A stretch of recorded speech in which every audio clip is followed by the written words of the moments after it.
안녕하세요. 크리스천 영상학교를 운영하는 신목사입니다. 오늘은 코로나 이후에 우리네 교회는 어떻게 바뀌게 될 것인가 라는 제목을 한번 생각해 볼게요.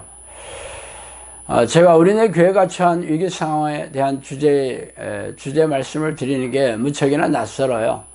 왜냐하면 우리네 교회 교단이나 교회 목회자들에게 제가 관심이 거의 없기 때문이에요. 말하자면 제 사역은 우리네 교회와 동떨어진 사역이죠. 성령이 내주하는 기도 훈련을 시키면서 귀신을 쫓아내고 정신질환과 고질병을 치유하며 성령께서 해주신 연의 말씀을 공개하는 책까지 냈으니 그야말로 기존 교회 입장에서 보면 뜨악할 내용이죠. 말하자면 유대인들과 사마리아인처럼 같은 나라에 살고는 있지만 물과 기름처럼 전혀 섞일 수 없는 구조예요. 그러나 저 역시 우리네 교회와 그 교회에 속한 교인들에게서 눈을 뗄 수 없는 이유는 그들 역시 하나님이 사랑하시고 아끼시는 양이기 때문이에요. 그래서 그들의 위기와 불행에 대해 지대한 관심을 가지고 지켜보고 있어요. 다시 본 주제로 돌아가서 코로나 이후에 우리네 교회는 어떻게 바뀌게 될 것인가에 대해 천천히 생각해 보고 싶습니다. 코로나 사태가 우리네 교회에 끼친 치명적인 공격은 교회 건물에서 드리는 현장 예배를 못하게 하거나 부정적인 영향을 끼쳤다는 것이죠. 코로나 바이러스는 사람이 밀집되어 있는 현장에 뜨악한 감염을 퍼뜨립니다.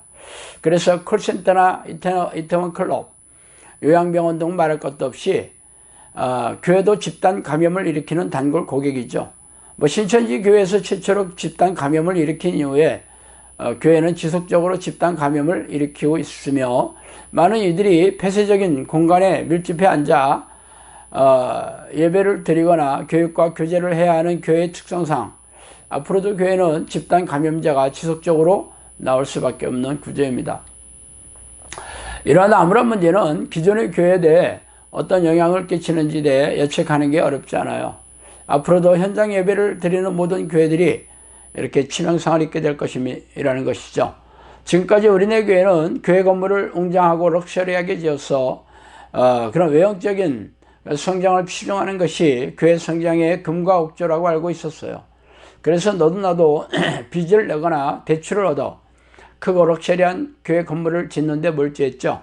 그러나 이제는 이런 교회들이 쇠퇴하게 될 것이 불보듯 화납니다. 그래서 교회 건물을 짓느라고 빚에 허덕이던 수많은 교회들이 문을 닫게 될 것입니다. 그리고 그동안 주일 성수가 천국에 들어가는 필수적인 신앙행위라고 소리를 높였던 목사들이 꼬리를 내리고 입을 다물게 될 것입니다. 아시다시피 주일 성수는 주일 오전에 교회에서 드려지는 1시간짜리 예배의식에 참석하는 것을 의미하죠. 그러나 코로나 사태 이후에는 교회에 오지 않고 온라인 예배를 가정에서 드리는 게 지혜로운 신앙생활로 자리매김했기 때문이에요. 이 두 가지 이유로 그동안 교회 건물에서 현장 예배를 드리는 것으로 유지되던 우리네 교회 신앙 방식이 더 이상 존재의 이유를 찾을 수 없게 되었죠. 그래서 앞으로 교회가 어떻게 바뀌게 될 것인지 아는 게 어렵지 않아요. 이제는 온라인으로 예배를 드리고 신앙교육과 친교를 대체하게 될 것입니다. 말하자면 미디어의 대응력을 갖추고 상황에 유연하게 신속하게 대응하는 교회만이 살아남게 되겠죠. 그러나 그동안 공중파 방송의 혜택을 보았던 교회는 방송국에 이런저런 후원을 해줄 수 있는 능력이 있는 대형교회 중심이었어요. 그러나 최근에는 인터넷이 급속도로 성장하면서 공중파 방송을 무색하게 만들고 있죠. 아시다시피 인터넷은 무료입니다. 그래서 아무리 작은 교회라도 네이버나 다음 등의 포털 사이트에 카페나 블로그를 만들어서 존재감을 드러낼 수 있어요.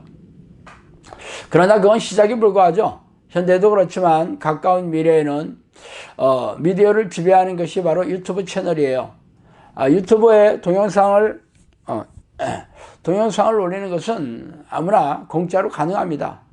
말하자면 그동안 대형교회 위주의 미디어를 장악했다면 이제는 교인이 한 명도 없는 교회라도 얼마든지 인터넷에서 막강한 존재감을 드러낼 수가 있게 된 것이죠. 그래서 앞으로 인터넷을 통해 자신의 존재감을 효과적으로 드러내는 교회가 럭셔리한 교회 건물에서 현장 예배 중심의 교회를 앞지르게 될 것입니다. 그러나 유튜브를 비롯한 인터넷 미디어 사용이 공짜인 것은 맞지만 전 세계적으로 하루에 수백만 건이 올라오는 유튜브 채널에서 자신의 존재감을 드러내는 것은 별개의 일이에요. 교회 건물 중심의 교회는 집과 지리적으로 가까운 접근성이 중요한 선택의 조건이었지만 이제는 거의 모든 가정에 자가용이 있어 멀리 떨어진 곳이라도 교회를 선택할 수 있고, 사실은 타 지역이나 그렇지만 타 지역이나 다른 나라의 교회는 언감생심이었죠. 그러나 인터넷은 공간의 제한은 물론 시간이나 장소의 제한도 없습니다. 그래서 경쟁력 있는 컨텐츠만 있으면 장소와 시간에 관계없이 급속도로 성장할 수가 있게 되었어요. 그런데 문제는 양질의 컨텐츠를 만드는 능력인 셈이죠.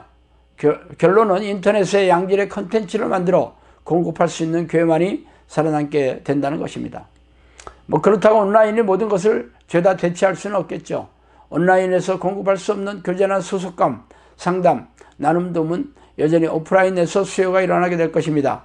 그러나 이런 수요는 가정이나 지역에 흩어져 있는 소규모의 모임으로도 얼마든지 가능해요.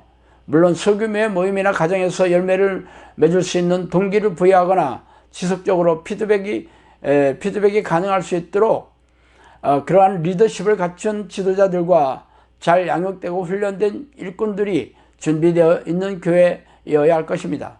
어쨌든 앞으로는 교회 건물에서 이루어지는 현장 예배 중심의 신앙 방식의 교회가 쇠퇴할 것이며, 탁월한 컨텐츠를 가지고 온라인 매체를 통해 공급하는 그러한 교회만이 생존 가능하게 될 것입니다.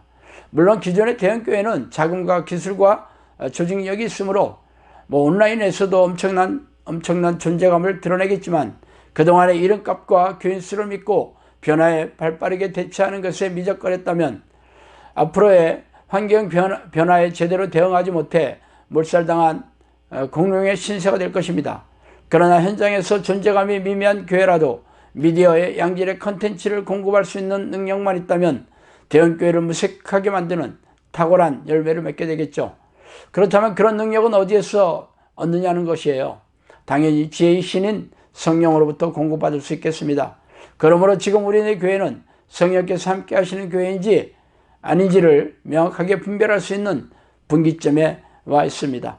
그래서 앞으로 성령께서 어떤 교회에 힘을 더해 주실지 더욱 궁금해지는 이유예요. 자, 오늘은 여기까지 하겠습니다. 감사합니다.